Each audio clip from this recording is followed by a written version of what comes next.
হারাম একটা সামান্য একটা হারাম ঠুনকো একটা খেলাকে নিয়ে সারা বিশ্ব কি করতেছে দেখেন নাই? কি পাগল হয়ে গেছে একেবারে। কি অবস্থা মানুষের মধ্যে। কে খেলে তারও ঠিক নাই, ওই দেশের লোক আমাকে চিনে কিনা তারও ঠিক নাই, নিজের কোনো ব্যক্তিত্ব গায়রত কিছুই নাই। আশ্চর্য একটা জাতি আমরা। কে খেলছে? ভাবখানা এমন যে আমরা মনে হয় যুদ্ধ করে কাফেরদের সাথে দ্বীন ইসলাম কায়েম করে ফেলছে একদম। ভাবখানা এমন। অথচ এগুলো তৈরি করা হয় কি জন্য? যাতে মুসলিম জাতি একদিকে ফোকাস করে থাকে, অন্যদিকে ওরা তাদের উদ্দেশ্য সাধন করবে। এখন সারা ওয়ার্ল্ডের চেহারা একদিকে ফিরাইছে, এদিকে দেখো, এই যে খেলা দেখো, আর বাকি পিছনে যে কাজগুলা ঠিকই করছে ওরা। দেখবে কি কাজ করছে কয়দিন পরে দেখতে পারবে। পাবলিকলি আমি বললাম না, কারণ বললে সব বুঝবেন না আপনারা, আর সব জায়গায় সব কিছু বলতে নাই। ওদের উদ্দেশ্য ওরা কখনো ভুলে যায় নাই। ওরা চাচ্ছে সারা বিশ্বটাকে শাসন করতে এবং মুসলিমদেরকে দমন করতে, এবং আপনাকে খেলতামাশায় ব্যস্ত রেখেছে। লাচো এখন যুবকদের কোনো হিতাহিত জ্ঞান পর্যন্ত চলে গেছে। এখন হিতাহিত জ্ঞান, তোমাকে এইভাবে চুল কাটতে কে বলছে? তোমাকে এইভাবে চুল কাটতে কে বলছে? এদিকে একদম ছিলে রেখে দিয়েছে, এখানে মাঝখানে উঁচা একটা ময়ূরের মতো রেখে দিয়েছে। মানে এভাবে চুল কাটতে তোমাকে কে বলছে? কে তোমাকে মেসি ফলো করতে বলছে? তোমার জন্য রাসূল সাল্লাল্লাহু আলাইহি ওয়াসাল্লামের বাবরি চুলের সুন্নত নাই? আজীব একটা ব্যাপার। দাড়ি রাখছো, বিরাট কোহলির মতো দাড়ি রাখছো কেন? রাসূল সাল্লাল্লাহু আলাইহি ওয়াসাল্লামের মতো ছাড়া দাড়ি রাখতে পারো না? আশ্চর্য। আমাদের আদর্শ চিন্তা হবে না? নবী সাল্লাল্লাহু আলাইহি ওয়াসাল্লামের মধ্যে এত সুদর্শন হ্যান্ডসাম মানুষ থাকতে আমি কাকে ফলো করব? যুবকদের পুরো মাথাটাকে ব্রেইন ওয়াশ করে ফেলা হয়েছে এখন। কারণ ওরা জানে খুব ভালো করেই, যুবকরা যদি আল্লাহর পথে ফিরে আসে ওদের সমস্যা আছে, সমস্যা। এই কারণে তোমাদেরকে ভুলিয়ে রাখা হচ্ছে। নিজের জীবনের মূল্য দিতে শেখো। আল্লাহ পাক তোমাদেরকে কি জন্য সৃষ্টি করেছেন এটা বুঝো। শোনো, দুনিয়া যদি চাইতাম আমি অনেক কিছু করতে পারতাম, এই সুযোগ আমার সামনেও ছিল। আমরাও স্বপ্ন দেখেছি একসময়, পাবলিকলি এটা বলেই ফেলছি। আমরা একসময় স্বপ্ন দেখেছি বাংলাদেশ ক্রিকেট টিমের ওপেনিং ব্যাটসম্যান হব, সবাই আমাকে চিনবে, সবাই আমার পোস্টার লাগাবে ঘরে ঘরে, সবাই আমার কাছে অটোগ্রাফ নিতে আসবে, ছবি তুলবে, ইত্যাদি ইত্যাদি। যখন থেকে দিন বুঝেছি আলহামদুলিল্লাহ একদিনও পিছিয়ে ফিরে তাকাই নেই। আলহামদুলিল্লাহ এখনও মানুষ কিন্তু ছবি তুলছে, আমাদের সাথে তুলতে চাচ্ছে, অটোগ্রাফ চাচ্ছে, একই বিষয়ে। এখন আমি আরো অ্যাভয়েড করছি জিনিসগুলোকে। নিজেকে চিনতে শিখো। আল্লাহ রাব্বুল আলামিন তোমাকে আমাকে সৃষ্টি করেছেন, আল্লাহ পাক আমাদের হাতে এই দিনের বিজয় দেখতে চান। আল্লাহ পাক চান যেন আমরা আল্লাহর দিনটাকে পালন করি, প্রচার করি, প্রসার ঘটাই। ইনশাল্লাহ এক সময় দিন প্রতিষ্ঠা হবে ইনশাল্লাহ। আমরা যদি খেলতামাশায় মত্ত থাকি তাহলে দিনের প্রচার কে করবে, প্রসার কে করবে? আপনার বয়স হয়ে গেছে 50 বছর। যদি আজকে রাত্রে একটু সততার সাথে ঠান্ডা মাথায় চিন্তা করেন যে 50 বছরের মধ্যে কত সময় আপনি অযথাই নষ্ট করেছেন, আমি চ্যালেঞ্জ করলাম আপনি পাবেন মিনিমাম 10 থেকে 20 বছর সময় নষ্ট করে ফেলেছেন। এই 50 বছরের জীবনে আপনি টেলিভিশন দেখেছেন 3 থেকে 4 বছর।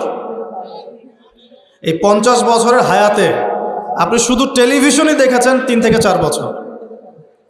চায়ের দোকানে আড্ডা পিটিয়েছেন এরকম 2 বছর। বন্ধুদেরকে নিয়ে গল্প করেছেন, বাইক নিয়ে ঘুরেছেন, এখানে ওখানে আড্ডা পিটিয়েছেন অহেতুক আরো 2 বছর। 2 বছর গার্লফ্রেন্ডের পিছনে নষ্ট করেছেন। দাঁড়ান, যেখানে সাহাবায়ে কেরাম কি করতেন জানেন? খাবার খাওয়ার সময় সাহাবায়ে কেরাম রাদিয়াল্লাহু আনহুম খেয়াল রাখতেন কোন খাবারগুলো খেলে সময় কম লাগবে। তারা এমন খাবার খেতেন যে খাবার খেলে সময় কম লাগবে, তাড়াতাড়ি খাওয়া যাবে, তাড়াতাড়ি ইবাদত করা যাবে। আর এই যে ফেসবুক ইউটিউবিংয়ের যে যুগ আসছে, এতে করে দেখবেন যে একদিনের মধ্যে 24 ঘন্টা যদি দিন হয় তার মধ্যে মিনিমাম 5 থেকে 6 ঘন্টা অনলাইন খেয়ে ফেলছে অহেতুক, কোনো কাজ নাই, এমনি স্ক্রলিং। কে কি বলল, কে কি করলো, কে কাকে কি বলল, কে কার বিরুদ্ধে কি করলো, মজা। আমরা আসলে কিছু মনে করবেন না, আমরা জাতিগতভাবে অনেকটা ফ্যান্টাসি প্রিয় জাতি আর কি। ফ্যান্টাসি খুব ভালো লাগে, কনস্ট্রাকটিভ কাজ নাই। কনস্ট্রাকটিভ কাজ কি জানেন? বিগত 100 বছরে তারা সারা বিশ্বের প্রত্যেকটা বড় বড় সেক্টরের নিয়ন্ত্রণ নিয়ে নিয়েছে। এটা কনস্ট্রাকটিভ কাজ। আপনি যে এডুকেশন সিস্টেমে পড়াশোনা করছেন তার ভিত্তি, তার চাবিকাঠি, লাটাই ওদের হাতে। আপনি যে তথ্য প্রযুক্তিগুলো ব্যবহার করছেন না, এগুলোর সুতা, লাটাই ওদের হাতে। সারা বিশ্বের যে ফাইন্যান্সগুলো আছে, বড় বড় ফাইন্যান্স, এই ফাইন্যান্সগুলোর লাটাই ওদের হাতে। সারা বিশ্বের যে বড় বড় ব্যাংকিং সিস্টেমগুলো দেখেন, আর ব্যাংকিং সিস্টেমগুলোর ভবিষ্যৎ ভালো না, যারা ইকোনমিক্স জানেন তারা বুঝবেন। এদের লাটাই ওদের হাতে। পুরো ওয়ার্ল্ডের জিও পলিটিক্সের লাটাই ওদের হাতে। এই কাজগুলো ওরা কনস্ট্রাকটিভলি করেছে, সময় নষ্ট করে নাই বিগত 100 বছরে। আপনাকে আমি ইতিহাস পড়তে বারবারই বলি, আরও একবার রিকোয়েস্ট করছি, বেশি না, 1914 সাল থেকে শুরু করে, প্রথম বিশ্বযুদ্ধ থেকে শুরু করে এই 2022 সাল পর্যন্ত ওয়ার্ল্ডের হিস্ট্রিটা একটু পড়ে দেখবেন, কিভাবে বিশ্ব আজকে এই অবস্থায় এসেছে। দেখবেন আমরা জিতিনি, বরং আমরা হেরে গেছি। আমরা এমন জাতি ছিলাম না। আমরা কেমন জাতি ছিলাম একটু দেখাচ্ছি। মুসলিম জাতির অবস্থা এমন ছিল যে মদিনার, এই ইকোটা কমিয়ে দাও তো, খেজুরের যে ছাদ, খেজুর গাছের পাতার তৈরি ছাদ আর মাটির মসজিদে বসে মদিনা থেকে ওমর রাদিয়াল্লাহু আনহু, আবু বকর সিদ্দিক, উসমান রাদিয়াল্লাহু আনহু, আলী ইবনে আবি তালেব, 4 খলিফা, তাদের কথাই বলছি। ওই খেজুর গাছের মসজিদের মধ্যে বসে তারা অর্ধেক বিশ্ব শাসন করেছে। আমাদের অবস্থা এমন ছিল। আমাদের অবস্থা কেমন ছিল? এমন ছিল। অবস্থা দেখেন, আমাদের পরিবারগুলো এত সুন্দর ছিল যে পুরো পরিবারের মধ্যে তালিম, কোরআন, হাফেজ কোরআন, পরিবারের মধ্যে আলেম, মুফতি, মুহাদ্দিস দিয়ে ভর্তি ছিল। একজন বাদশার কথা আমি পড়েছিলাম হিস্ট্রি পড়তে গিয়ে, এটা অনেক পরের কথা, প্রায় উমাইয়া শাসনের কথা। যখন উমাইয়াদের পতনের সময় চলে আসছে, তারা কর্ডোভায় চলে গেছেন ইসলামিক খেলাফত কায়েম করতে। কর্ডোভা, আন্দালুসিয়া কর্ডোভায়, ওটাকে আন্দালুসিয়ার খেলাফত বলে। ওই সময় রাজার ছেলেকে বিয়ে দেওয়ার ঘোষণা এসেছে, রাজার ছেলেকে বিয়ে দেওয়া হবে। রাজা মানে আমির বুঝাচ্ছে এখানে, যিনি রাষ্ট্রের আমির ছিলেন। তো বিয়ে দেওয়ার জন্য মেয়ে খোঁজার জন্য বলা হয়েছে।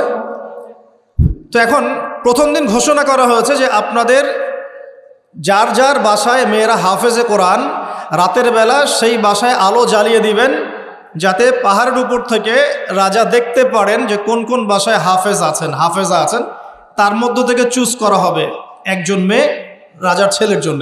রাজা মানে আমির বুঝাচ্ছে।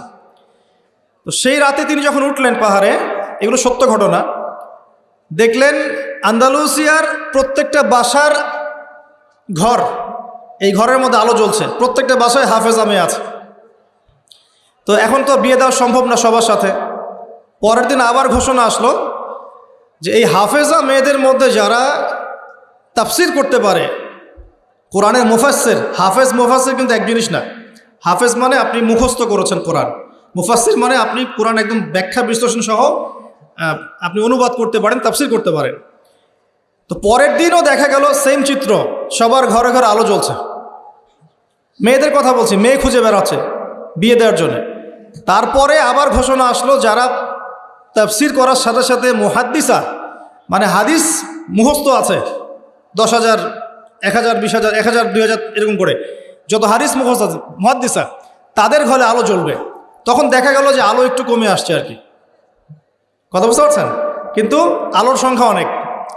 আবার ঘোষণা আসলো পরের দিন যে এই বাড়িগুলোর মধ্যে যারা ফকিহ বোঝেন কি, ফিকহের জ্ঞান আছে, গভীর জ্ঞান আছে, কুরআন সুন্নাহর গভীর ইস্তেহাদ করতে পারেন, মুস্তাহিদ এই টাইপের, তাদের বাসার আলো জ্বলবে। তখন দেখা গেল যে আলোর সংখ্যা আরেকটু কমে আসে। এর মধ্য থেকে আমির একজনকে সিলেক্ট করে তার ছেলের সাথে বিয়ে দিলেন। এই ছিল মুসলিমদের অবস্থা। এখন যদি আপনি আজকে, এটা কি কুমিল্লা না নাকি? কুমিল্লা, এই কুমিল্লার তিতাসের কোনো একটা উপরের জায়গায় চলে যান, টাওয়ারে যান, গিয়ে বলেন যে আমাদের এই পুরো গ্রামের মধ্যে বা এই জায়গার মধ্যে আমি আমার ছেলের জন্য মেয়ে খুঁজতেছি। তো যেই মেয়েগুলো হাফেজে কোরআন, তাদের বাসায় আলো জ্বালিয়ে দিবে। উপর থেকে দেখেন কতগুলো আলো জ্বলবে, অবশ্যই জ্বলবে, একটাও না এমন না, জ্বলবে। কিন্তু যদি আরও বড় চ্যালেঞ্জ দেন যে হাফেজার সাথে সাথে কারা তাফসির করতে পারে, কারা মুহাদ্দিসা খাস পর্দা মেনে চলে তাদের বাসায় আলো জ্বালাবে, দেখবেন আলোর সংখ্যা খুব কমে আসবে। এটা বাস্তবতা। দুঃখের সাথে জানাতে হয় আমরা এমন অনেক হাফেজে কোরআনকেও চিনি ব্যক্তিগতভাবে, যারা কোরআন হেফজ করার পরেও অল্প সময়ের মধ্যেই ভুলে গেছে, এবং হাফেজে কোরআন হওয়ার পরেও কোরআনের 10টা-20টা সূরার তাফসীর তারা করতে পারছে না, 10টা-20টা আয়াতের অনুবাদ তারা বলতে পারছে না, এমনও মানুষ কিন্তু আছে। ঠিক আছে, তো আমাদের অবস্থা কিন্তু এমন ছিল না। আমরা এই বিশ্বকে নেতৃত্ব দিয়েছি এক সময়, সুদীর্ঘ প্রায় 1250 বছর। কত বছর? যে জাতি তার শেকড় চিনে না, যে জাতি তার ইতিহাস জানে না, তাদেরকে তো মোটিভেটেড করা খুব সহজ, ডিমোটিভেটেড করা সহজ। আমাদের তরুণ প্রজন্ম এখন ওয়ার্ল্ড কাপের হিস্ট্রি জানে, এই ব্রাজিল আর্জেন্টিনার হিস্ট্রি জানে, মেসি নেইমারের হিস্ট্রি জানে। দাঁড়ান, এগুলোর প্রয়োজন নাই, এটা কোনো প্রয়োজন নেই। আমাদের তরুণ প্রজন্ম এদের হিস্ট্রি জানে, নায়ক নায়িকাদের হিস্ট্রি জানে, গায়ক গায়িকার হিস্ট্রি জানে। ওই যে পতিতা, যেটা আধুনিক পতিতা আর কি, যেটা সরাসরি পতিতা ভিত্তিতে জড়িত না থাকলেও মানুষকে উৎসাহিত করে, উদ্বুদ্ধ করে, অশ্লীলতার ফেরিওয়ালা, তাদের হিস্ট্রি জানে। বলিউড হলিউডের হিস্ট্রি জানে। আমাদের তরুণ প্রজন্ম সব জানে এগুলা, cricket, football, everything. Bollywood Hollywood, বিশ্বকাপ আসলে তো কথাই নাই। কিন্তু আমাদের তরুণ প্রজন্ম আমাদের শেকড় জানে না। কয়জন তরুণ জানে যে আমরা এমন একটা জাতি ছিলাম যারা সারা বিশ্বকে নেতৃত্ব দিয়েছি? নেতৃত্ব দেওয়া ডিফারেন্ট জিনিস, মানে সারা বিশ্বের কোনো কিছুই আমাদের পারমিশন ছাড়া হতো না, এমন একটা অবস্থা ছিল। বিশ্বের কোনো জায়গায় কোনো মুসলিমকে আঘাত করবে, অন্যায়ভাবে তাকে মেরে ফেলবে বা টর্চার করবে, এই সাহস কারো ছিল না। এমন যুগ ছিল। মুসলিম পুরুষের কথা বাদ দেন, মুসলিম কোনো নারীর দিকে চোখ তুলে তাকাবে বা তার ইজ্জত হরণ করবে এমন ক্ষমতাও কারো ছিল না। এটাকে রূপকথার গল্প মনে হচ্ছে না এখন? বিগত 100 বছরে এই পরিস্থিতি দেখে মনে হচ্ছে এমনও কি সময় ছিল? হ্যাঁ, এমন সময় ছিল, এই তো বেশি দিন আগের কথা নয়। ঘরে ঘরে হাফেজ ছিল, ঘরে ঘরে হাফেজ, ঘরে ঘরে আলেম, ঘরে ঘরে মুফতি মুহাদ্দিস ভর্তি। শুধু তাই নয়, বিজ্ঞানী দিয়ে ভর্তি, ফিলোসফার দার্শনিক দিয়ে ভর্তি, অ্যাস্ট্রোনমিস্ট দিয়ে ভর্তি, জ্যোতির্বিদ্যায় পারদর্শী, বায়োলজিতে পারদর্শী, কেমিস্ট্রিতে পারদর্শী, এরকম ঘরে ঘরে ছিল। বর্তমান বিশ্বের যে শিক্ষা সেক্টরগুলো আছে, প্রত্যেকটা সেক্টরের ভিত্তি মুসলিমরা দিয়ে দিয়েছে বিশ্বকে, জানেন? এই যে অর্থনীতি নিয়ে আমরা এত বাড়াবাড়ি করি না, সবচেয়ে সেরা অর্থনীতি শিখিয়েছেন ইউসুফ আলাইহিস সালাম। কে শিখিয়েছেন? সূরা ইউসুফ পড়ে দেখেন। আমরা সূরা ইউসুফ এর নাম শুনলে মনে করি ইউসুফ মানে ইউসুফ জোলেখা, ইউসুফ জোলেখা, তাই না? মাথায় চলে আসে ইউসুফ আর জোলেখা। ইউসুফ আলাইহিস সালাম কি ছিলেন? খুব সুন্দর দেখতে ছিলেন, এতটুকু জানি আমরা।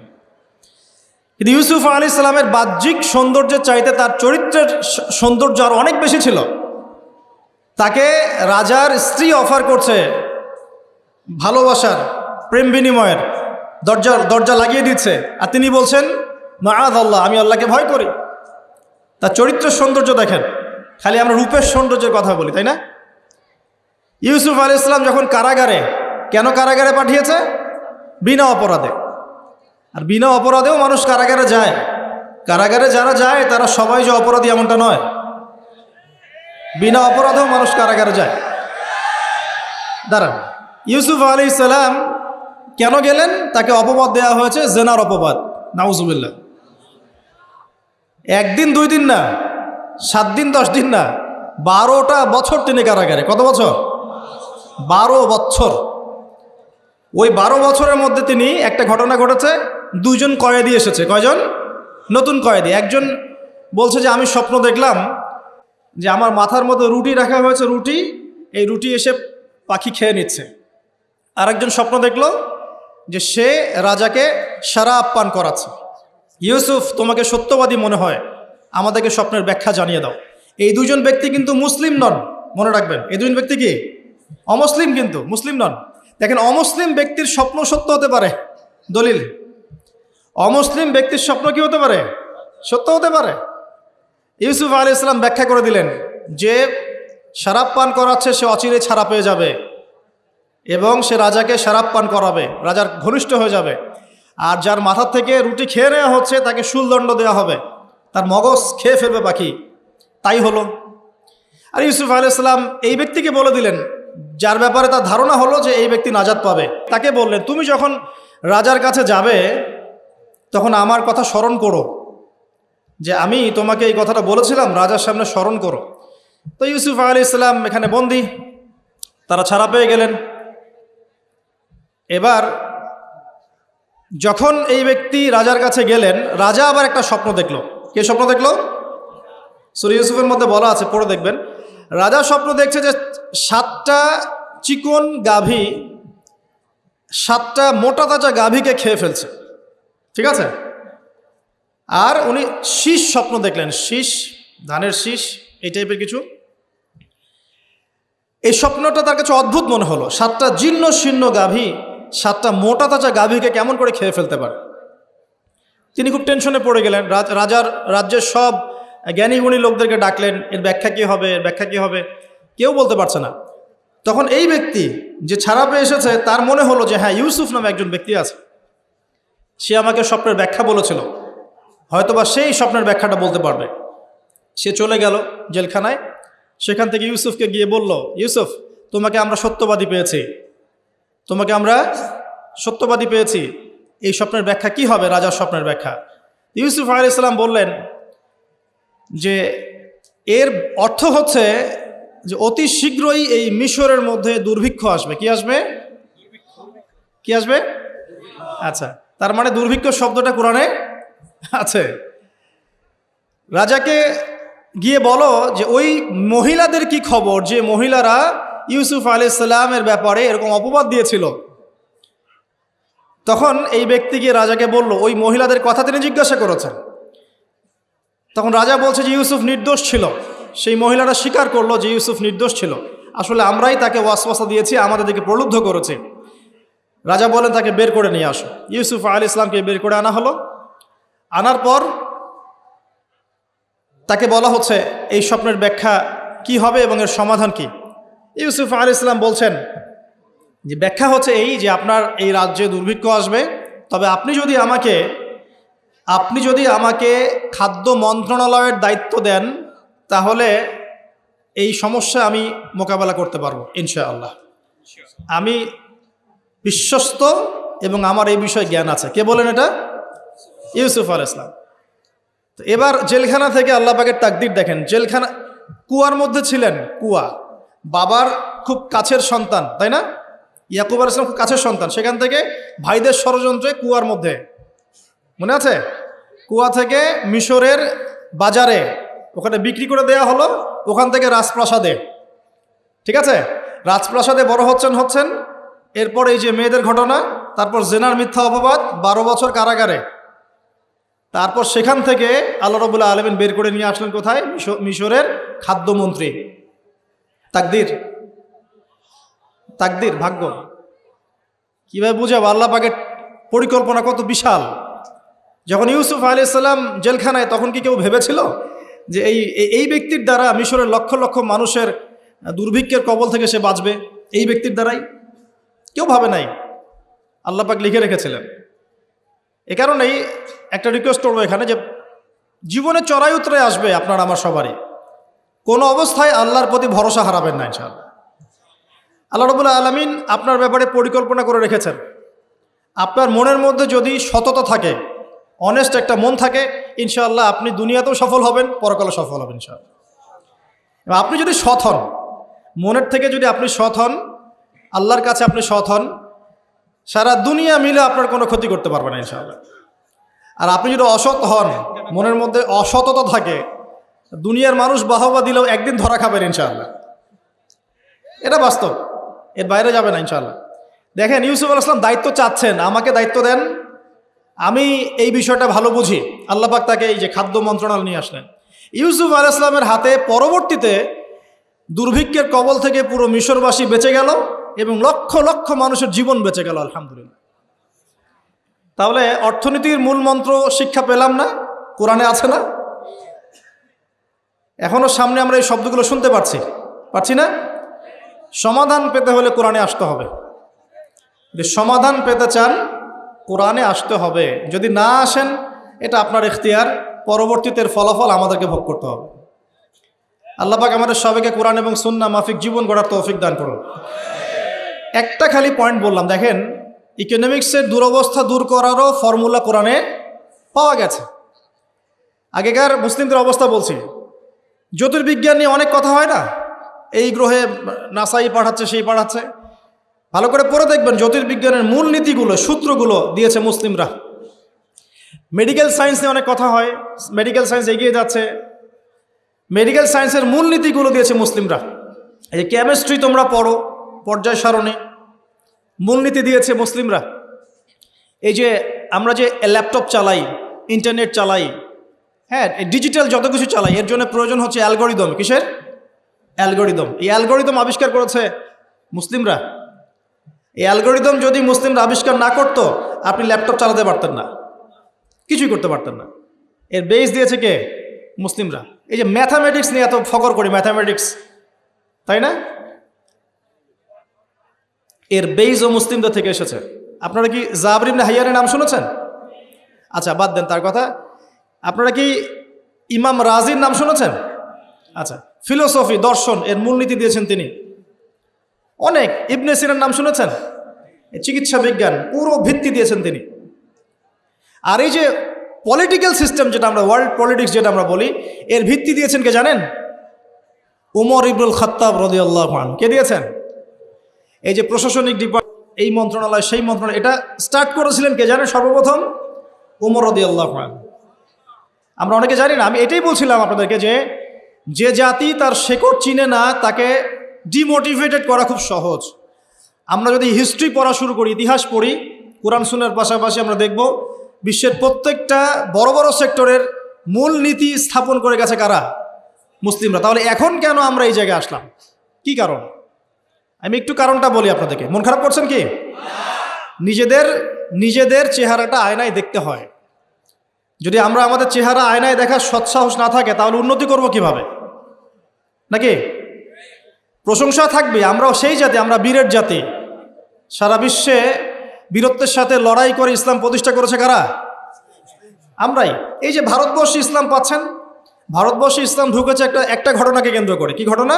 একজন মুসলিম নারীর ইজ্জতের উপর হামলা চালিয়েছিল একজন লম্পট রাজা।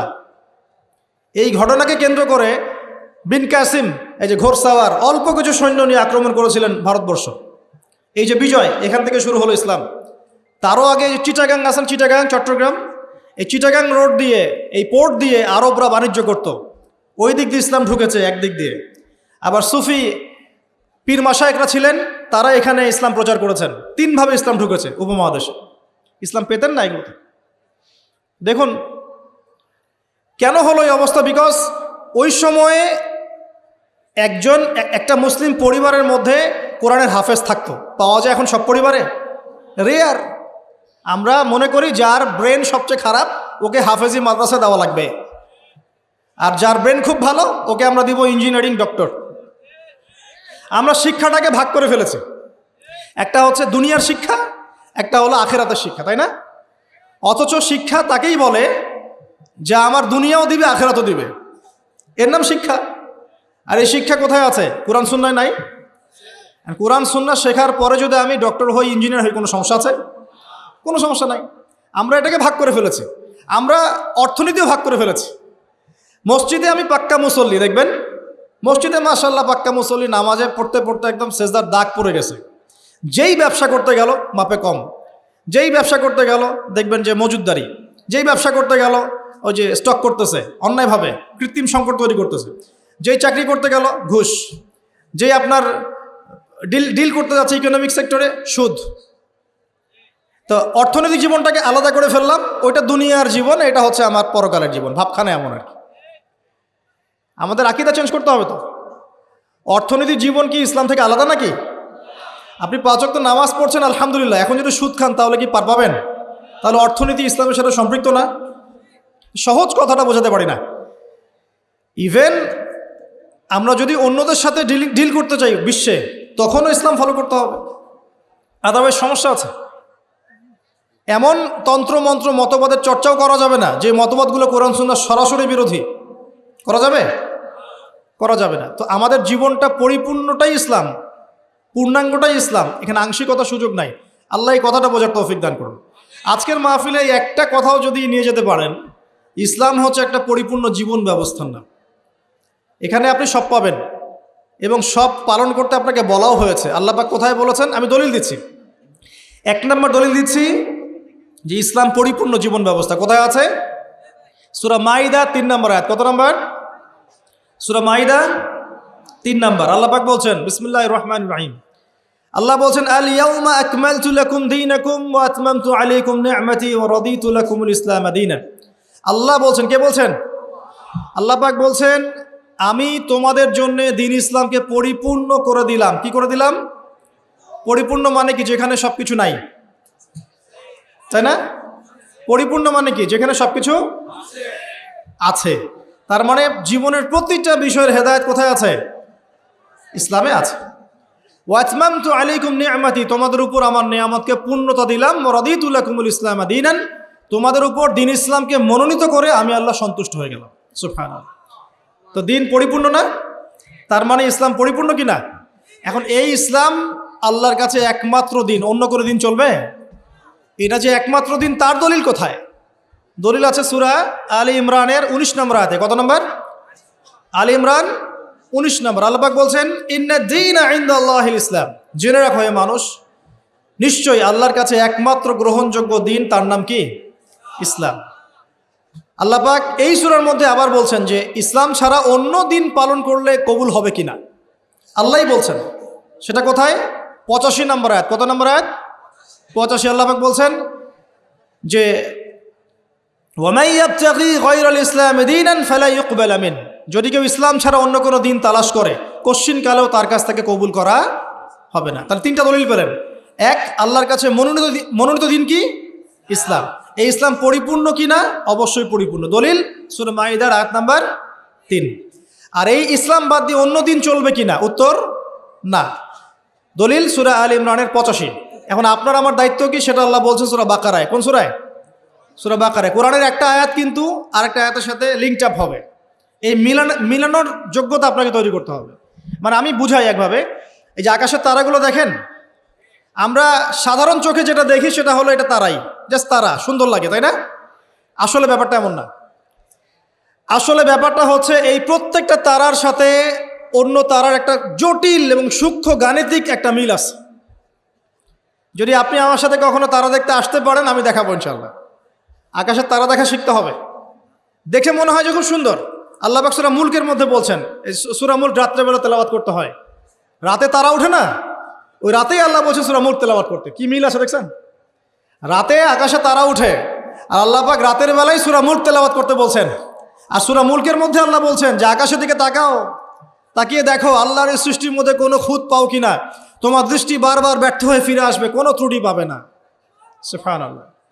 এই তারাগুলোর মধ্যে জটিল একটা সূক্ষ্ম গাণিতিক মিল আছে। এক মিলিমিটার বা 1 সেন্টিমিটার মিলিমিটার যদি একটা থেকে দূরে সরে যায় বা কাছে চলে আসে, মহাবিশ্ব ধ্বংস হয়ে যাবে। জানেন? বুঝাচ্ছি। এই যে পৃথিবী আর চাঁদের একটা দূরত্ব আছে না, এই দূরত্ব যদি একটু এগিয়ে আসে, চাঁদ যদি একটু কাছাকাছি চলে আসে বা পৃথিবী একটু কাছে চলে আসে, তাহলে এই পৃথিবীর বেশিরভাগ জায়গা সমুদ্রের পানি দিয়ে ডুবে যাবে। বুঝলেন না মনে হয়? আচ্ছা, বোঝার দরকার নাই, পরে বুঝেন, শুনে রাখেন আজকে। আবার যদি চাঁদ একটু দূরে চলে যায়, তাহলে সমুদ্রের পানি অনেক শুকিয়ে যাবে, থাকবে না পানি। সূর্য যদি একটু কাছে চলে আসে, এক হাত যদি কাছে চলে আসে খালি, তাহলে পৃথিবীর অনেক বড় একটা অংশ মরুভূমি হয়ে যাবে। আর যদি সূর্য 1 হাত দূরে চলে যায়, তাহলে পৃথিবীর অনেক বড় একটা অংশ বরফে ঢেকে যাবে। একদম সূক্ষ্ম মিল আছে, সূক্ষ্ম গাণিতিক তত্ত্ব আছে। এমনি এটা আল্লাহ পাক সৃষ্টি করেন নাই তো। তারার কথা বলছিলাম কেন? তারাগুলো একটার সাথে মিলালে আপনি পথ খুঁজে পাবেন। ঠিক একইভাবে কোরআনের একটা আয়াত অন্য আয়াতের সাথে মিলাতে পারলে আপনি হেদায়েত খুঁজে পাবেন। আপনাকে মিলিয়ে দেখাচ্ছিলাম। আল্লাহ বলছেন সূরা আলী ইমরান 19 নম্বর আয়াত, দিন ইসলাম আল্লাহর কাছে একমাত্র দিন। এই ইসলাম পরিপূর্ণ কিনা? আল্লাহ সূরা মাইদা 3-এ বলছেন হ্যাঁ পরিপূর্ণ। এই ইসলাম ছাড়া অন্য দিন চলবে কিনা? আবার আলী ইমরানের 85-তে গিয়ে বলছেন চলবে না। এই ইসলাম কিনে আমাদের কি করতে হবে? আল্লাহ এটা বলছেন সূরা বাকারায় গিয়ে। কি বলছেন? উদখুলু ফিস সিলমি কাফা, তোমরা পরিপূর্ণরূপে ইসলামে প্রবেশ করো। বুঝতে পারলেন? ইসলাম কেন্দ্রিক আমাদের দায়িত্ব কি? পরিপূর্ণরূপে ইসলামে প্রবেশ করা। এখন ভিত্তি কি? দুইটা। তারাক্তু ফিকুম আমরাইন, দুইটা বস্তু ছেড়ে গেলাম। নবীজি বলছেন লান তাদিল্লু মা তামাসসাকতুম বিহিমা, তোমরা কোনোদিন পথভ্রষ্ট হবে না যতদিন পর্যন্ত দুইটাকে রেখে আঁকড়ে ধরে থাকবে। এক নাম্বার কিতাব আল্লাহ, আল্লাহর কিতাব কোরআন, বা দুই নাম্বার সুন্নতে নবীহি, নবীর সুন্নাহ। কোরআন এবং সুন্নাহকে কেন্দ্র করে ইসলাম, এটাতে পরিপূর্ণরূপে প্রবেশ করতে বলা হচ্ছে। আর আপনার সাথে আমার কথা, পরিপূর্ণ প্রবেশ মানে কি বুঝায়? আমি ইবাদত বন্দেগীর জীবনে পাক্কা মুসল্লি হব, অর্থনৈতিক জীবনে গিয়ে সুদ খাবো, আমি কি পরিপূর্ণ মুসলিম কিনা? সহজ কথা বলেন, পরিপূর্ণ মুসলিম কি? এদিকে আপনি তাহাজ্জুদ পড়ছেন, মাশাআল্লাহ, 5 ওয়াক্ত নামাজ পড়ছেন, নফল নামাজ পড়ছেন, রোজা রাখছেন, দান সদকা করছেন, খুবই সুন্দর, মাশাআল্লাহ। কিন্তু আপনি অন্যের সম্পদ অন্যায়ভাবে হরণ করছেন, মুসলিম হবে পরিপূর্ণ? একটা পরিবারের কর্তা, মাশাআল্লাহ, দিনদার, চিল্লা দিয়ে লাগাচ্ছেন, মাশাআল্লাহ, দিনের দায়ী, সব কিছু ঠিক আছে। এখন পরিবারের সেই লোকের স্ত্রী পর্দা করে না, ওই লোকের মেয়ে বেপর্দায় ঘোরাফেরা করে, ওই লোকের ছেলে মাদকাসক্ত, এই পরিবারটা কি পরিপূর্ণ ইসলামিক পরিবার কিনা? একইভাবে আমরা যারা টুকটাক জুমার নামাজ পড়তে আসি, হজ করি, ওমরা করি, 5 ওয়াক্ত নামাজ ঠিকঠাক মতো পড়ি না, কোরআন তেলাওয়াতের ফিকির নাই, দুনিয়া নিয়ে ব্যস্ত হয়ে আছি, পরকালের চিন্তা কম, তারাও কি পরিপূর্ণ মুসলিম কিনা? তো পরিপূর্ণ মুসলিম বলতে কি বোঝায়, এটার জন্য আপনার কিন্তু পিএইচডি করার দরকার নাই। আপনি বুঝতে পারছেন যে আপনার জীবনের প্রতিটা কাজ কোরআন এবং সুন্নাহ মাফিক হলেই আপনি পরিপূর্ণ মুসলিম, আলহামদুলিল্লাহ। এবং এই কাজটা করার জন্যে আপনাকে কিন্তু কেউ বাধাও দিচ্ছে না, আপনি স্বাধীন, চাইলেই আপনি করতে পারেন। কেউ কি বাংলাদেশের প্রেক্ষাপটে কি ইসলাম পালন করতে কাউকে বাধা দেয়া হচ্ছে যে নামাজ পড়তে যাবেন না, দাড়ি রাখতে পারবা না, হ্যাঁ, তোমরা টাকলুর উপরে কাপড় তুলতে পারবা না, মেয়ে পর্দা করতে পারবে না? হ্যাঁ, ইনডাইরেক্টলি হয়তো কিছু কিছু মানুষ এরকম করছে হয়তোবা, কিন্তু ওদের সংখ্যা কিন্তু বেশি না, ওদের সংখ্যাও বেশি না, তাদের শক্তিও নাই। এটা জাস্ট একটা মুখের আস্ফালন মাত্র, আর কিচ্ছু না। কিন্তু বাংলার বেশিরভাগ তাওহীদি জনতা কি চায়? ইসলাম চায় না? চায়। তো আপনি যদি প্র্যাকটিস করেন, কেউ কি বাধা দিবে? ওয়াদা করেন আজকে থেকে 5 ওয়াক্ত নামাজ ছাড়বেন না, বেহুদা অহেতুক কোনো ফাহেসা কাজে সময় নষ্ট করবেন না, নিজের গায়ের মধ্যে সুন্নত নিয়ে চলে আসবেন, পারবেন না ইনশাল্লাহ? দাড়ি ছেড়ে দিবেন ইনশাআল্লাহ, গোফ ছোট করে ফেলবেন, টাকনুর নিচে কাপড় থাকলে উঠিয়ে ফেলবেন, পারবেন না? যদি কোনো হারাম সম্পর্ক থাকে আজকেই তওবা করে ফিরে আসবেন। ফিরে আসার সময় আবার বললেন না যে আজকে শেষ কথা, তোমার সাথে আর কথা হবে না, এই কাজ করতে যায় না, তাহলে এই শেষ কথা আর শেষ হবে না, একদম ডিলেট, সাথে সাথে ডিলেট। যদি সুযোগ থাকে, অর্থনৈতিক সামর্থ্য আছে, পরিবারে গিয়ে বলবেন বা মেয়ের পরিবারে প্রস্তাব পাঠাবেন, যদি বিয়ে করার সুযোগ থাকে বিয়ে করে ফেলবেন। সুযোগ নাই, ডিসকানেক্টেড, কোনো দরকার নাই। এই নেক্সট সুরতে ধোকা খাবেন না, এটা নেক্সট সুরতে ধোকা, এটা নেক্সট সুরতে ধোকা। যখন একটা মানুষ জেনায় লিপ্ত থাকে তখন তার দোয়া আল্লাহ পর্যন্ত পৌঁছায় না তো, আর জেনা ছেড়ে দিলে পরে আপনার দোয়া ডাইরেক্ট আল্লাহর কাছে পৌঁছাবে ইনশাআল্লাহ। প্রমাণ নেবেন? দলিল দিব? দিচ্ছি, শোনেন। 3 ব্যক্তি, কয় ব্যক্তি? 3 ব্যক্তি চলছে পথ, হঠাৎ ঝড় এসেছে, একটা গুহার মধ্যে ঢুকেছে, গুহার মুখ বন্ধ হয়ে গেছে, একদম বন্ধ, বের হওয়ার কোনো জায়গা নেই। এটা সত্য ঘটনা, রাসূল সাল্লাল্লাহু আলাইহি সাল্লাম বলেছেন। এখন তারা বলছেন তো বের হওয়ার তো কোনো অপশন নাই, কিভাবে বের হবো আমরা? একজন বলছে তাহলে একটা কাজ করি, চলো আমাদের নেক আমলের ওসিলা করে আল্লাহর কাছে দোয়া করি। কিসের ওসিলা? আমরা এই যে দোয়া করার জন্য হুজুর ডাকি, তাই না?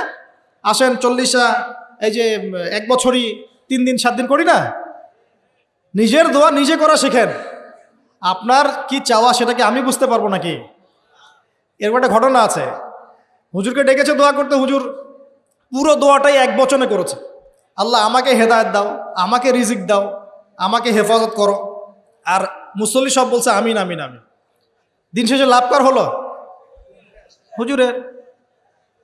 জিলাপিও আমি পেলাম, দোয়া আমার কবুল হলো, সবই তো আমার হলো, এবং শেষে হাদিয়াওটা আমি পেলাম। এটা তো আপনার দোয়া আপনাকে করতে হবে। তো এই 3 ব্যক্তি দোয়া করছে নিজের নেক আমলের ওসিলা দিয়ে, নেক আমলের ওসিলা দিয়ে দোয়া করলে দোয়া কবুল হয়। এখানে কি বলে দিব কোন কোন ক্ষেত্রে দোয়া করলে দোয়া কবুল হয়? শোনেন, আগে হালাল খাইতে হবে দোয়া কবুল হলে। দোয়া কবুল হওয়াতে হলে আগে হালাল খেতে হবে, হারাম খেলে দোয়া কবুল হবে না। আর আমরা এখন সুদের যুগে বাস করি না, সবাই সুদখোর হয়ে যাচ্ছে দিন দিন। আর সুদ যে এখন এত সূক্ষ্ম, আমি ইনশাল্লাহ আপনাদেরকে কোনো একটা পরিবেশে যেখানে আমি এডুকেটেড শ্রেণীর মানুষ পাবো ইনশাল্লাহ, সেখানে আমি শুধু অর্থনীতি নিয়ে কথা বলবো ইনশাল্লাহ। এখানে আপনি বুঝতে পারবেন যে কত সূক্ষ্ম সুদ চলছে এখন, কত সূক্ষ্ম। এই যে ইলেকট্রনিক মানিগুলো আমরা ইউজ করছি না, এর মধ্যেও সুদ আছে, বুঝবেন না। একটা রাষ্ট্রকে তারা বাদ রাখে না সুদখোর বানাতে। যদি আমাদের রাষ্ট্রের কোনো লোন প্রয়োজন হয়, আমরা যদি ওয়ার্ল্ড ব্যাংকের কাছে যাই বা IMF এর কাছে যাই, সুদ ছাড়া কোনো লোন তারা দিবে না, কখনো দিবে না। এবং এটা ফোর্সফুলি করবে তারা, সুদ ছাড়া আপনি বেরিয়ে হতে পারবেন এখান থেকে। তো পরে আসি ওইদিকে, আমি ওইদিকে যাচ্ছি না। দোয়া কবুল করাতে হলে আপনাকে আগে হালাল রিজিক সার্চ করতে হবে, 1 নাম্বার। 2 নাম্বার, তাওহীদ চর্চা করতে হবে। শিরকের পাপে লিপ্ত থাকলে দোয়া কবুল হওয়া ডিফিকাল্ট। এবং সুন্নতের চর্চা করুন, বেদাতি আমল করলে দোয়া কবুল হওয়া ডিফিকাল্ট আছে। এর পাশাপাশি আমি কিছু অপশন বলে দিই। যখন দেখুন বৃষ্টি হচ্ছে, তখন দোয়া করবেন, দোয়া কবুল হবে ইনশাআল্লাহ। দোয়া করার আগে একবার বলবেন আলহামদুলিল্লাহ, কমপক্ষে একবার বলবেন আলহামদুলিল্লাহি রাব্বিল আলামিন, একবার কমপক্ষে। মানে প্রথমে আল্লাহর প্রশংসা করবেন, তারপর একবার দরুদ পড়বেন আল্লাহুম্মা সাল্লি আলা মুহাম্মাদ ওয়া সাল্লিম, তারপর হাত তুলে দোয়া শুরু করবেন। বৃষ্টি পড়ছে, দোয়া শুরু করে দেন, দোয়া কবুল হবে ইনশাআল্লাহ। আজান দিয়েছে, আজান এবং একামতের মাঝখানের সময়টা আছে, এই সময়টা কাজে লাগান, দোয়া কবুল হবে ইনশাআল্লাহ। নামাজে দাঁড়িয়েছেন, সেজদায় গিয়েছেন, সেজদায় দোয়া করেন, দোয়া কবুল হবে ইনশাআল্লাহ। প্রশ্ন করে অনেকে যে ভাই সেজদায় কি বাংলায় দোয়া করা যাবে? হ্যাঁ যাবে, যদি আপনার নামাজটা নফল নামাজ হয়। কোন নামাজ হয়? ফরজ নামাজে করবেন না, নফল নামাজে করতে পারেন ইনশাআল্লাহ। সেজদায় বান্দা আল্লাহর সবচেয়ে কাছাকাছি থাকে, এই সময়ে বেশি বেশি দোয়া করতে রাসূল সাল্লাল্লাহু আলাইহি ওয়াসাল্লাম তাগিদ দিয়েছেন। দোয়া করলে ডাইরেক্ট কবুল হবে ইনশাআল্লাহ। পিতা মাতার খেদমত করে দোয়া করেন, দোয়া কবুল হবে ইনশাআল্লাহ। এখন তো পিতা মাতার খেদমত মানুষ করতে চায় না। এটা সেই যুগ যে যুগে পিতা মাতার সাথে দাস দাসীর মতো আচরণ করা হয়। সন্তানরা ভুলে গেছো তোমরা যে তোমরা একদিন পিতামাতা হবা। আমরাও কিন্তু একদিন পিতামাতা হব।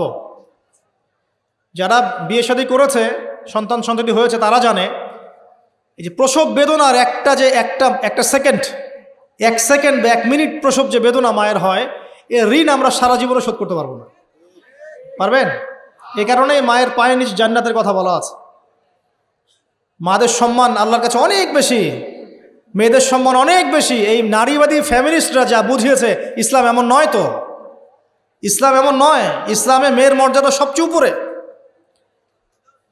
একজন নারীর, মনে করেন আপনি বাসায় আছেন, কেউ যদি বাইরে থেকে ফুটা দিয়ে বাসার ভিতরে দেখে, কথা বুঝতে পারছেন? আপনার জন্য হালাল ওই ব্যক্তির চোখের মধ্যে এরকম শিক ঢুকিয়ে দেওয়া, এটা হালাল আপনার জন্য, করতে পারেন আপনি, কিচ্ছু করেন না। আল্লাহর আইনে আপনি কোনো অপরাধী নন।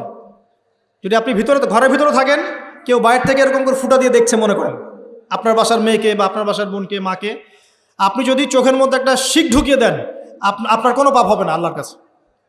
এটা হাদিস আছে, জায়েজ।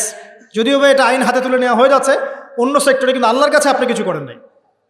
মেয়েদের এমন মর্যাদা দেওয়া হয়েছে, সেই মেয়েদেরকে আমরা এখন কি করেছি, কাপড় চোপড় সব কমিয়ে কমিয়ে বেপর্দা করে রাস্তায় নামিয়ে দিয়েছে। যদি একটা মানুষ নিজের সম্মান না বোঝে, তাকে সম্মান কেউ দিতে পারে? নিজেকে চিনতে শিখুন। আমাদের সম্মান আল্লাহর কাছে অনেক বেশি। যেটা বলছিলাম প্রিয় ভাইরা, মায়ের পায়ের নিচে আল্লাহ পাক সন্তানের বেহেশতের কথা বলেছেন। মা বোনদেরকে 4টা কাজ করতে বলো, অনলি 4টা কাজ। 5 ওয়াক্ত নামাজ যদি ঠিকমতো পড়তে পারে, 1 নাম্বার। 2, রমজান মাসে রোজা রাখে। 3 নাম্বার, পর্দা ঠিকঠাক মতো করে। আর 4 নাম্বার, স্বামীর আনুগত্য করে। ইনশাআল্লাহ জান্নাতের যে কোনো দরজা দিয়ে ইচ্ছা প্রবেশ করতে পারবে ইনশাআল্লাহ। এখানে স্বামীর আনুগত্যের কথা বলেছি, স্বামীর দাসত্বের কথা বলি নাই। আনুগত্য দাসত্ব এক জিনিস না। আনুগত্য মানে কি? আনুগত্য মানে আপনি স্বামীর যে কোনো ভালো কাজে আপনি তাকে সায় দিবেন, আনুগত্য। নামাজ পড়তে বলেছে, নামাজ পড়তে হবে। পর্দা করতে বলেছে, আপনি পর্দা করবেন।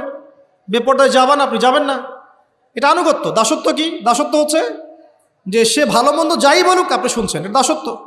এটা করবেন না। মা বোনরা 4টা কাজ বাসায় গিয়ে আবার শুনিয়ে দিবেন। নবীজি বলেছেন 4টা কাজ কোনো মেয়ে করলে জান্নাতের যে কোনো দরজা দিয়ে ইচ্ছা প্রবেশ করতে পারবে। 1 নাম্বার, 5 ওয়াক্ত সালাত। 2 নাম্বার, রমজান মাসের সওম রোজা। 3 নাম্বার, পর্দা ঠিকঠাক মতো করবে, লজ্জাস্থানের হেফাজত, এবং 4 নাম্বার স্বামীর আনুগত্য করা। মায়ের খেদমত করে দোয়া করেন, দোয়া কবুল হবে ইনশাআল্লাহ। বাবার খেদমত করে দোয়া করেন, দোয়া কবুল হবে ইনশাআল্লাহ। কোরআন তেলাওয়াত করে দোয়া করেন, দোয়া কবুল হবে ইনশাআল্লাহ। মনে করেন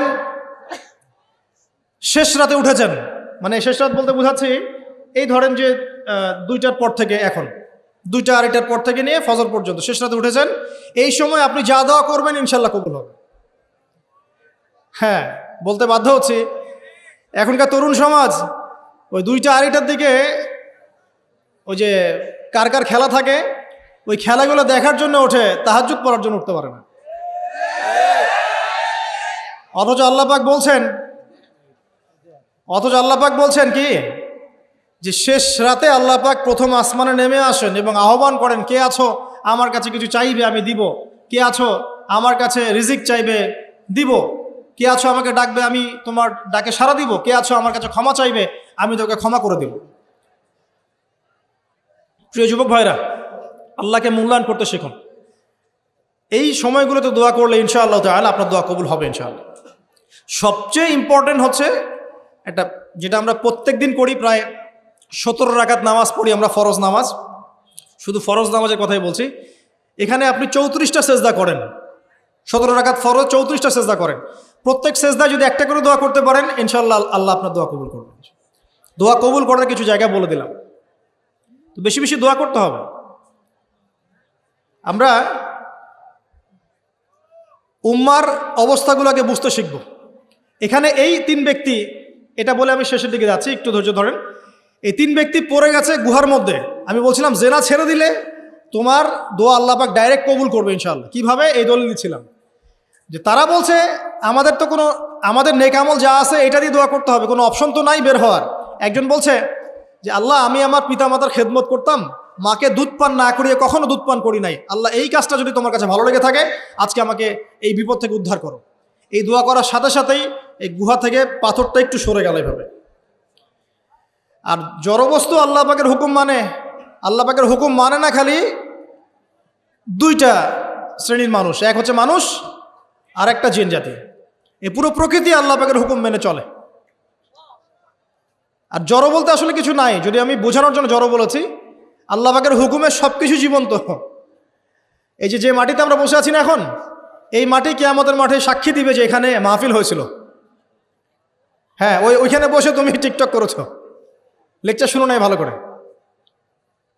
একটা মাহফিলে যাচ্ছিলাম, দেখলাম যে এখন স্টেজে উঠি নাই, ওই সুযোগে দেখলাম যুব সমাজ রাস্তার পাশে দাঁড়িয়ে সিগারেট খাচ্ছে, ব্রেক নিচ্ছে আর কি, চা সিগারেটের ব্রেক।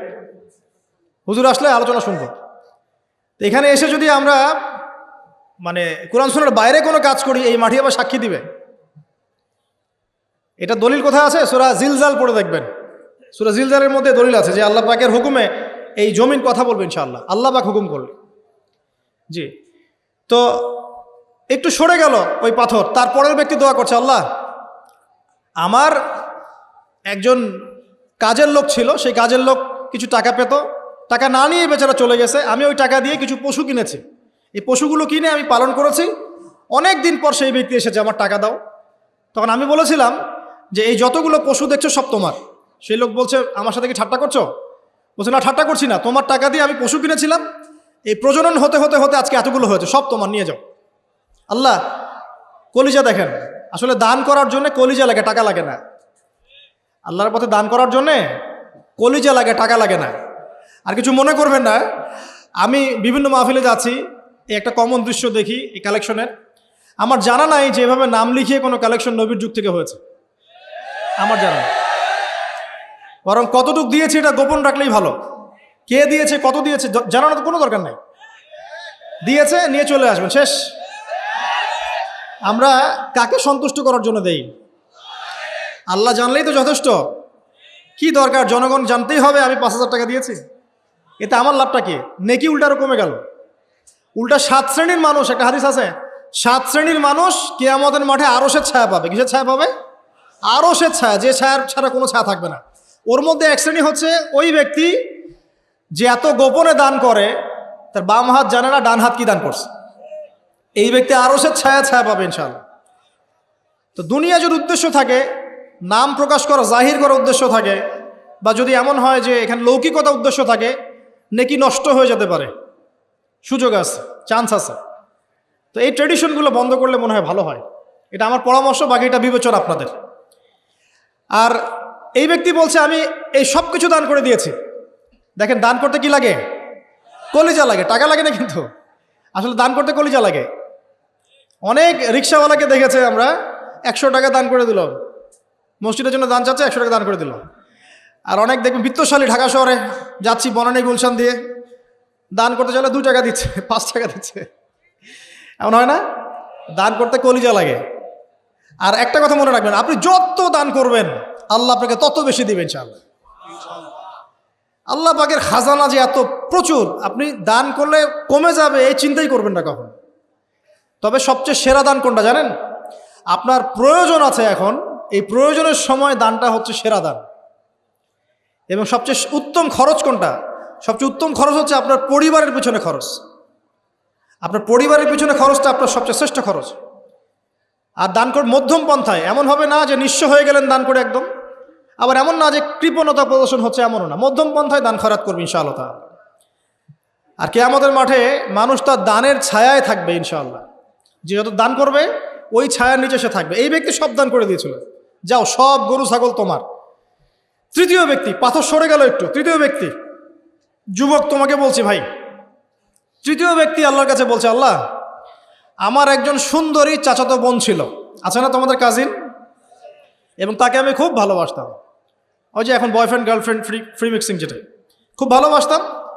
তো তাকে আমি পেতে চাইতাম। তো আমি তাকে অফার করি, সে বলে যে না, আমাকে 100 স্বর্ণ মুদ্রা না দিলে আমি রাজি না। 100 স্বর্ণ মুদ্রা। এই মেয়ের অবশ্য অনেক ডিমান্ড ছিল, তাহলে বোঝা গেল 100 স্বর্ণ মুদ্রা মানে অনেক। জানেন, এখন তো দেখা যায় 1500 টাকা 2000 টাকা দিয়ে মেয়ে তার ইজ্জত বিক্রি করে ফেলছে। 100 স্বর্ণ মুদ্রা, আর কাউকে কিছু দেওয়াই লাগে না, এমনি বিক্রি করে ফেলে। কত প্রশ্ন, কত যে প্রশ্ন আসে আমাদের কাছে, যে ভাই বা হুজুর বা ভাইয়া ওস্তাজ, কত জীবনে এক পর্যায়ে ভুল করেছি, এরকম জেনায় লিপ্ত হয়ে গিয়েছিলাম, প্রেম করেছি ইত্যাদি, আমি কি করব, আমার কি ভালো হওয়ার রাস্তা আছে কিনা, বা আমি তওবা করে ফিরে আসছি, আমি কি এখন বিয়ে করতে পারবো কিনা। প্রশ্নের শেষ নাই। বেশিরভাগ প্রশ্ন এরকমই আসে এখন। আরেকটা বেশি প্রশ্ন আসে, ভাই ওস্তাজ হুজুর, আমার স্বামী পরকীয়া আসক্ত, আমাকে দেখে না, এই হয় সেই, এইগুলো প্রশ্ন বেশি। পারিবারিক জেনা কেন্দ্রিক যত প্রশ্ন আসে, অন্য কোনো কেন্দ্রিক প্রশ্ন এত আসে না। মানে এই যুগটা কি হয়েছে, মানে মানুষকে জেনা উন্মুক্ত করে দিয়েছে একেবারে। একদম স্কুল লাইফ থেকে শুরু হবে বয়ফ্রেন্ড গার্লফ্রেন্ড ফ্রি মিক্সিং, এই বন্ধু পড়তে জেনা হয়ে যায়, কলেজ লাইফে গিয়ে আরও বড় জেনা, ইউনিভার্সিটিতে গেলে তো আর কোনো পাত্তাই নাই। ইউনিভার্সিটির খুব কম ছেলে পাবেন সিগারেট খায় না, ভিতরে। আমরা তো লজ্জা এগুলো বলি না, চোখ লজ্জায় বলি না, বেশিরভাগ পরিবারে চলছে এগুলো, এখন কমন হয়ে গেছে। যে ফ্যাশন শোর নামে, বিউটি কন্টেস্টের নামে, এই সেই, মানে অশ্লীলতাকে প্রমোট করা হচ্ছে চতুর্দিক থেকে। রেপ ধর্ষণ দিন বাড়ছে আর বাড়ছে। বাচ্চা কাচ্চা, ছোট বাচ্চা মেয়ে পর্যন্ত রেহাই পাচ্ছে না। এই কয়দিন আগে একটা মেয়েকে কত পিস করে ভাসিয়ে দিয়েছে একেবারে, দেখেন নাই? কোথায় আছেন? সমাজটা কোথায় গেছে? আমরা ভালো মানুষের মুখোশ পরে বসে আছি। একটা মাহফিল করে কি সব হবে? কনস্ট্রাকটিভ কাজ করতে হবে।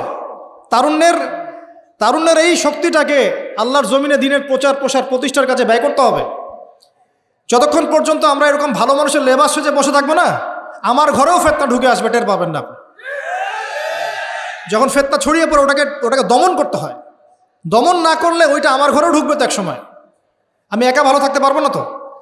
আরে দমন করার ক্ষমতা আল্লাহ পাক যাদেরকে দিয়েছেন তাদের উপর অবশ্য ওয়াজিব হয়ে গেছে এগুলো দমন করা। এখন তাদের উপর একটা ফরজ ওয়াজিব হয়ে গেছে দমন করা এগুলো, নাহলে আল্লাহ পাক কঠিন শাস্তির সম্মুখীন করবেন। একটা হাদিস বলে সামনে যাই, শেষ করে গুড়িয়ে নিচ্ছি। নবীজি বলছেন, একদিন ঘুম থেকে উঠে চোখ ঘষতে করছে, লা ইলাহা ইল্লাল্লাহ, আল্লাহ লা ইলাহা ইল্লাল্লাহ। তার স্ত্রী সামনে জাইনাব বিনতে জাহাশ রাদিয়াল্লাহু আনহা, তিনি বলছেন, ইয়া রাসূলুল্লাহ, কি হয়েছে, সমস্যা কি? নবীজি বলছেন, ওয়াইলুল লিল আরব, আরবদের জন্য ধ্বংস, মিন শাররি কাদ ইখতারাব, কি ভয়ঙ্কর ফিতনা ধেয়ে আসছে। তখন তার স্ত্রী বলছেন, ইয়া রাসূলুল্লাহ, আনুহলিকু ওয়া ফিনা সালিহুন, আমাদের মধ্যে সৎ মানুষ ভালো মানুষ থাকা অবস্থাতেও কি আমরা ধ্বংস হয়ে যাব? নবীজি বলছেন, বালা, অবশ্যই, নাম, হ্যাঁ অবশ্যই ধ্বংস হবে।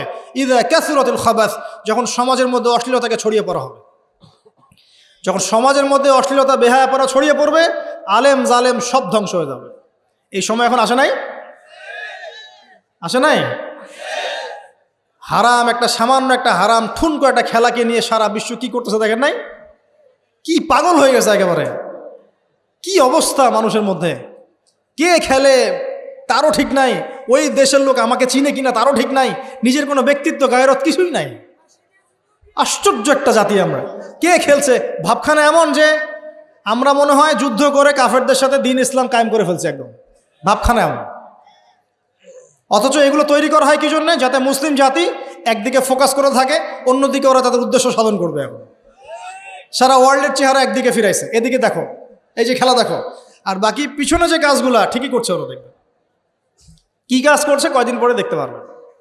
পাবলিকলি আমি বললাম না, কারণ বললে সব বুঝবেন না আপনারা, আর সব জায়গায় সব কিছু বলতে নাই।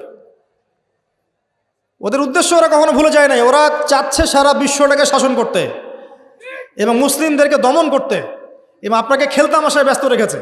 লাচো এখন যুবকদের কোনো হিতাহিত জ্ঞান পর্যন্ত চলে গেছে। এখন হিতাহিত জ্ঞান, তোমাকে এইভাবে চুল কাটতে কে বলছে? তোমাকে এইভাবে চুল কাটতে কে বলছে? এদিকে একদম ছিলে রেখে দিয়েছে, এখানে মাঝখানে উঁচা একটা ময়ূরের মতো রেখে দিয়েছে। মানে এভাবে চুল কাটতে তোমাকে কে বলছে? কে তোমাকে মেসির ফলো করতে বলছে? তোমার জন্য রাসূল সাল্লাল্লাহু আলাইহি ওয়াসাল্লামের বাবরি চুলের সুন্নত নাই? আজীব একটা ব্যাপার। দাড়ি রাখছো, বিরাট কোহলির মতো দাড়ি রাখছো কেন? রাসূল সাল্লাল্লাহু আলাইহি ওয়াসাল্লামের মতো ছাড়া দাড়ি রাখতে পারো না? আশ্চর্য। আমাদের আদর্শ চিন্তা হবে না? নবী সাল্লাল্লাহু আলাইহি ওয়াসাল্লামের মতো এত সুদর্শন হ্যান্ডসাম মানুষ থাকতে আমি কাকে ফলো করব?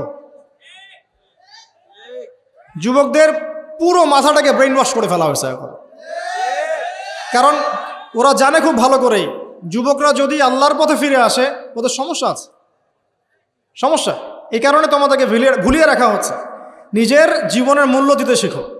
আল্লাহ পাক তোমাদেরকে কি জন্য সৃষ্টি করেছেন এটা বুঝো। শোনো, দুনিয়া যদি চাইতাম আমি অনেক কিছু করতে পারতাম, এই সুযোগ আমার সামনেও ছিল। আমরাও স্বপ্ন দেখেছি এক সময়, পাবলিকলি এটা বলেই ফেলছি। আমরা একসময় স্বপ্ন দেখেছি বাংলাদেশ ক্রিকেট টিমের ওপেনিং ব্যাটসম্যান হব, সবাই আমাকে চিনবে, সবাই আমার পোস্টার লাগাবে ঘরে ঘরে, সবাই আমার কাছে অটোগ্রাফ নিতে আসবে, ছবি তুলবে, ইত্যাদি ইত্যাদি। যখন থেকে দিন বুঝেছি আলহামদুলিল্লাহ একদিনও পিছিয়ে ফিরে তাকাই নেই। আলহামদুলিল্লাহ এখনও মানুষ কিন্তু ছবি তুলছে, আমাদের সাথে তুলতে চাচ্ছে, অটোগ্রাফ চাচ্ছে, একই বিষয়ে। এখন আমি আরো অ্যাভয়েড করছি জিনিসগুলোকে। নিজেকে চিনতে শিখো। আল্লাহ রাব্বুল আলামিন তোমাকে আমাকে সৃষ্টি করেছেন, আল্লাহ পাক আমাদের হাতে এই দিনের বিজয় দেখতে চান। আল্লাহ পাক চান যেন আমরা আল্লাহর দিনটাকে পালন করি, প্রচার করি, প্রসার ঘটাই। ইনশাল্লাহ এক সময় দিন প্রতিষ্ঠা হবে ইনশাল্লাহ। আমরা যদি খেলতামাশায় মত্ত থাকি তাহলে দিনের প্রচার কে করবে, প্রসার কে করবে? আর সব কি ওলামায়ে কেরামের দায়িত্ব? সাধারণ মানুষের কোনো দায়িত্ব নাই? সবাই এখন এই যে ডক্টর হতে চান, ইঞ্জিনিয়ার হতে চান, ভালো কথা, হন। এবং সবসময় দেখা যায় আলেম ওলামাদের সবার ভুল ধরার চেষ্টা করতে থাকেন। আপনি নিজে আলেম হচ্ছেন না কেন? তাহলে আপনি নিজে আলেম হন না কেন? নিজে একজন মুফতি হচ্ছেন না কেন?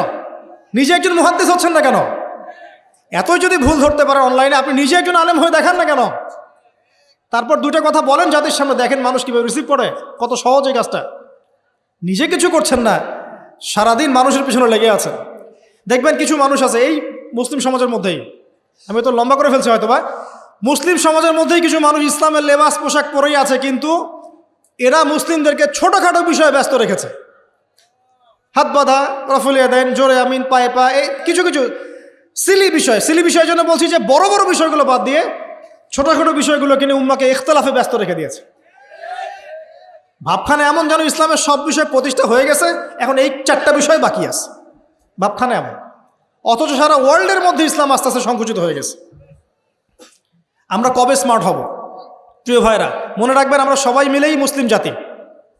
পলিটিক্যাল লিডার্স আছেন, প্রশাসনের লোক আছেন, আমাদের যুবক যুবতী, তরুণ তরুণী, সবাই মিলেই আমরা এই উম্মা জাতি। আমরা কেউ কারো শত্রু নই, কেউ কারো দুশ্মন নই। সবার মধ্যে ভালো কিছু পাবেন, ভালো নিয়ে নেন, খারাপটা ছেড়ে দেন। উম্মাকে ঐক্যবদ্ধ করার চেষ্টা করেন। এই ছোটোখাটো বিষয়গুলোকে ইখতিলাফ বন্ধ করেন, আল্লাহর ওয়াস্তে বন্ধ করেন। বড় বড় বিষয়গুলোর দিকে ফোকাস করেন, তরুণদেরকে শিক্ষিত করেন, আদর্শ পরিবার করেন, শিক্ষা অর্জন করেন, জ্ঞান অর্জন করেন, বড় আলেম স্কলার হন, বিশ্বকে নেতৃত্ব দেন। পলিটিক্স করলে ভালো করে করেন, যাতে করে আপনার দ্বারা দুনিয়ার দিনের খেদমত হয়। আলহামদুলিল্লাহ, ইকোনমিক্স হলে ভালো করে হন, বিজ্ঞানী হলে বড় বিজ্ঞানী হন, মানে আপনি বড় স্বপ্ন দেখেন, ইয়াং জেনারেশনকে নিয়ে আসেন ইসলামের দিকে, তাদের দ্বারা ইনশাআল্লাহ ইসলামের বিজয় হবে। ওই যুবক বলছে, আল্লাহ আমার এই চাচাতো বোনকে পেতে চাইতাম, সে 100 স্বর্ণমুদ্রা চেয়েছে। 100 স্বর্ণমুদ্রা সে বহুত কষ্ট করে অর্জন করে শেষমেশ ওকে দিল। দেওয়ার পর বলছে এখন আমাকে দাও। এখন সে প্রস্তুত, শুরু করবে, মানে দুজন কাছাকাছি এসে গেছে, এবার সেক্সুয়াল সম্পর্ক শুরু হবে কেবল।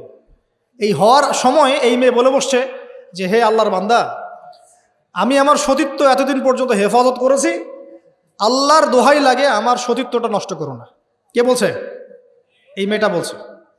এবার এই ছেলে তাৎক্ষণিক সেখান থেকে উঠে গেল। হাদিসে এমন শব্দ এসেছে যে সেই ছেলে ওই মেয়ের মানে মাঝখানে বসে পড়েছে আর কি, ওখান থেকে সে উঠে গেল। উঠে স্বর্ণমুদ্রাও নিল না, স্বর্ণমুদ্রা রেখে দিয়ে সে আল্লাহর ভয় সেখান থেকে উঠে চলে আসলো, জেনা করলো না। সে বলছে, আল্লাহ ওই কাজটা যদি আমি তোমার ভয়ে করে থাকি, তুমি যদি জানো, আজকে এই পাথরটা এখান থেকে সরিয়ে দাও আল্লাহ। আল্লাহ পাক সেই পাথরটা পুরো সরিয়ে দিলেন এখান থেকে। চাক্ষুষ মৃত্যুর হাত থেকে আল্লাহ পাক বাঁচালেন কোন ওসিলায়? জেনা থেকে দূরে থাকার ওসিলায়। প্রিয় যুবক ভাই এবং যুবতীদেরকে বলবো, চারিত্রিক পবিত্রতা হেফাজত করেন, আল্লাহর ওয়াস্তে নিজের জীবনটাকে পবিত্র করেন, দিনের এলেম অর্জন করেন, বেশি বেশি আমল করেন, ভালো কাজে ব্যস্ত থাকেন, সমাজ কল্যাণমূলক কাজ করেন, বেশি ভালো কাজে ব্যস্ত থাকেন, খারাপ সার্কেলের সাথে মিশিয়েন না, ভালো সার্কেলে মিশেন, আলেম ওলামার সাথে সম্পর্ক রাখেন, মাদ্রাসার সাথে একটু যোগাযোগ রাখেন, দিনী হালাকাগুলোয় বসেন, এই অহেতুক ফাহেসা কাজগুলোতে সময় নষ্ট করেন না, কোরআন তেলাওয়াত করেন বেশি বেশি করে, দিনী বইপত্র পড়েন, এই যে ভ্রাম্যমাণ লাইব্রেরিগুলো আছে না, বই পড়েন। আমি বলছি না শুধু ইসলামিক বই পড়তে হবে আপনাকে, আপনি অর্থনীতির বই পড়েন, সমাজবিজ্ঞানের বই পড়েন, রাষ্ট্রবিজ্ঞানের বই পড়েন, জিওপলিটিক্যাল বইগুলো পড়েন, কোরআন সুন্নাহ তো পড়বেনই, শিক্ষিত হন ইনশাআল্লাহ তাআলা। আজ হোক আর কাল হোক আমরা বিশ্বাসী, ওই যে যুগটা ছিল, যে যুগে মুসলিমরা সারা বিশ্ব দাপটের সাথে দাপিয়ে বেরিয়েছে আর কি, প্রত্যেকটা ডিপার্টমেন্ট মুসলিমরা রুল করেছে, ইনশাআল্লাহ আবারও সেই সময় ফিরে আসবে ইনশাআল্লাহ। আমরা বিশ্বাস করি আল্লাহ রাব্বুল আলামিন তার রাসূলের মাধ্যমে জানিয়েছেন যে ফিতনাময় পরিবেশটা চিরস্থায়ী হবে না। এখন হয়তো ফিতনা চলছে, কিন্তু এরপরে আসবে ইনশাআল্লাহ তাআলা আল মাহদির যুগ। কার যুগ? ইমামুল মাহদির যুগ আসবে ইনশাআল্লাহ। তারপরে ঈসা ইবনে মারইয়ামকে আল্লাহ পাক পাঠাবেন এবং যত দুশমন আছে ইসলামের সবার সাথে সরাসরি ব্যাটল হবে, হাদিসে বলা আছে, কিছু করার নাই। এবং সেই যুদ্ধগুলোতে মুসলিমরা জিতবে ইনশাআল্লাহ। তারপরে সারা বিশ্বে ইসলামী খেলাফা কায়েম হবে ওই জেরুজালেম থেকে ইনশাআল্লাহ আযজা ওয়া জাল। আমরা দোয়া করি আল্লাহ রাব্বুল আলামিন আমাদের যুব সমাজকে যেন কবুল করে নেন এবং তাদেরকে এই জাগতিক ফিতনাগুলো থেকে আল্লাহ পাক হেফাজত করুন। আমাদের সতীত্ব, পবিত্রতা, চরিত্রের সৌন্দর্য আল্লাহ পাক যেন অটুট রাখে, জেনা থেকে আল্লাহ পাক যেন বাঁচিয়ে রাখে। আল্লাহ পাক আমাদের সবাইকে দিনের এলেম অর্জন করার তৌফিক দান করেন, জীবন সম্পর্কে সচেতন হওয়ার তৌফিক দান করেন, সময়কে মূল্যায়নের তৌফিক দান করেন।